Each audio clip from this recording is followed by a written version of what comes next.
Once upon a midnight dreary, while I pondered weak and weary over many a quaint and curious volume of forgotten lore, while I nodded, nearly napping, suddenly there came a tapping, as of someone gently rapping at my chamber door. "'Tis some visitor," I muttered, tapping at my chamber door, "only this and nothing more."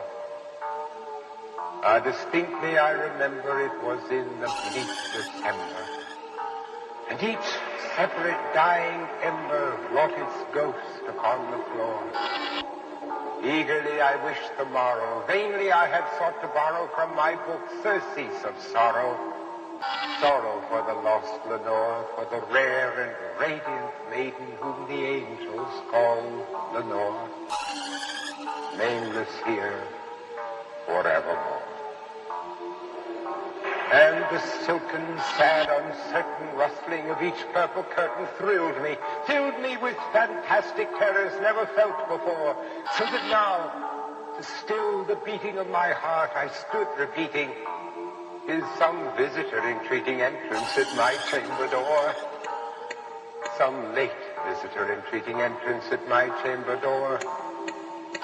This it is, and nothing more."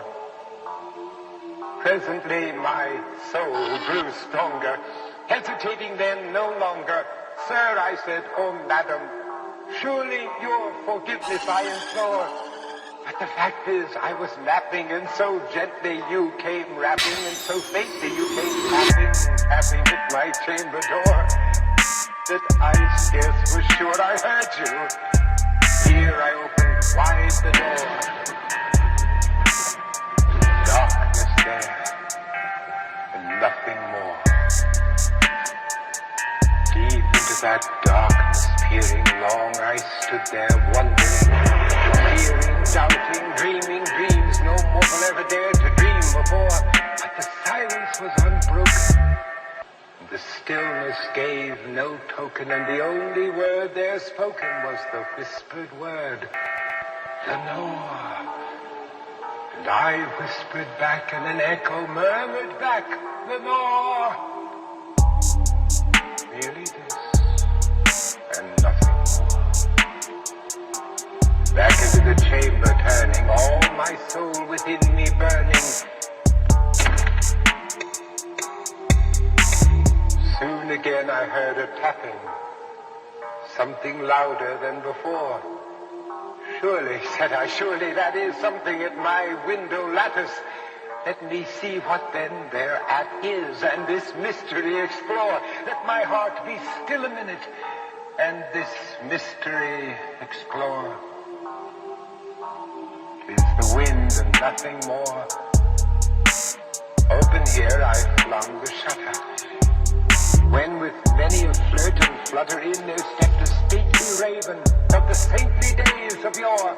Not the least obeisance made he, not a minute stopped or stayed he, but with mien of lord or lady perched above my chamber door, perched upon a bust of Pallas just above my chamber door, perched and sat, and nothing more. Then this ebony bird beguiling my sad fancy into smiling, by the stern and grave decorum of the countenance it wore.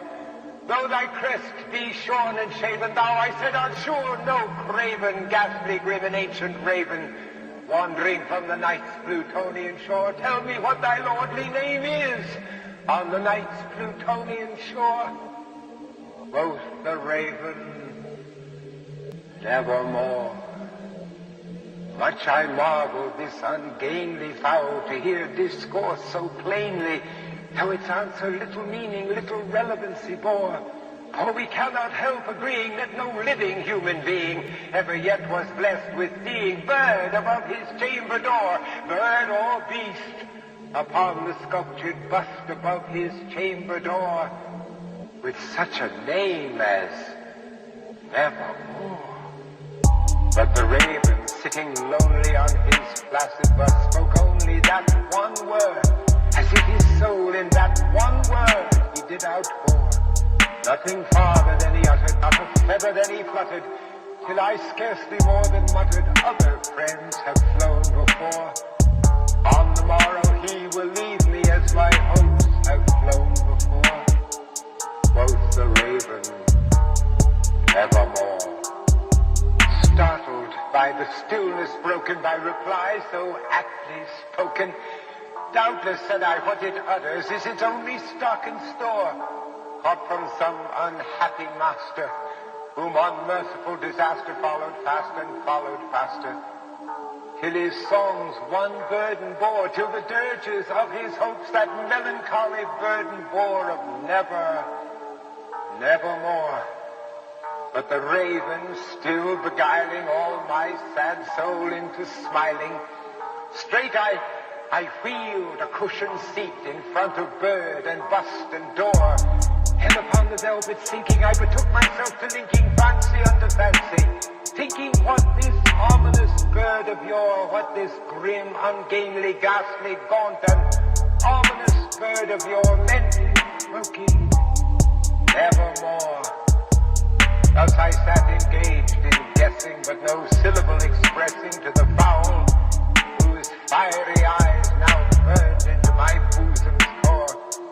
This and more I sat divining, with my head at ease, reclining on the cushion's velvet lining that the lamplight gloated o'er, but whose velvet violet lining with the lamplight gloating o'er, she shall press, nevermore. Then methought the air grew denser, perfumed from an unseen censer, swung by seraphim whose footfalls tinkled on the tufted floor.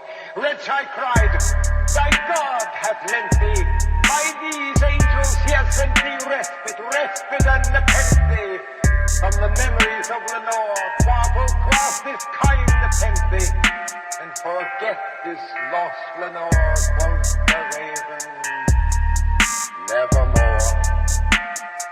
Prophet, said I, thing of evil, prophet still, if bird or devil, whether tempter sent or whether tempest tossed thee here ashore, desolate yet all undaunted on this desert land enchanted, on this home by horror haunted, tell me, I implore, is there balm in Gilead? Tell me, I implore. Quoth the raven, nevermore. Prophet, said I, thing of evil, prophet still, if bird or devil, by that heaven that bends above us, by that God we both adore, tell this soul with sorrow laden, if within the distant Aden it shall clasp a sainted maiden, whom the angels name Lenore, clasp a rare and radiant maiden, whom the angels name Lenore. Quoth the raven, nevermore. Be that word or sign of parting, bird or fiend, I shrieked upstarting, get thee back into the tempest and the night's Plutonian shore. Leave no black plume as a token of that lie thy soul has spoken. Leave my loneliness unbroken, quit the bust above my door. Take thy beak from out my heart, and take thy form from off my door.